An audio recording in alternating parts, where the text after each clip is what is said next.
এই টাকাটা আমার দিতে হবে। তোর বাপ আমার কাছে 10 লাখ টাকা 10 পয়সাও দেয় নাই, আছে না?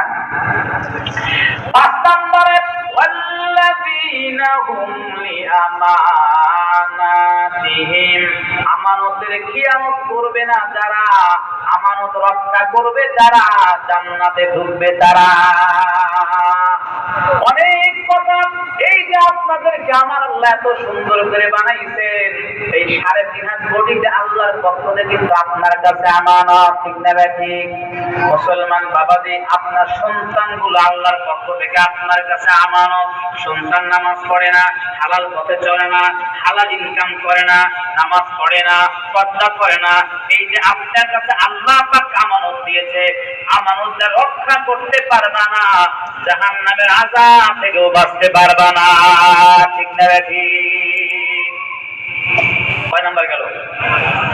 6 নম্বরে ওয়াল্লাযীনা হুম লিআমানাতিহিম ওয়া আহদিহিম রাউন,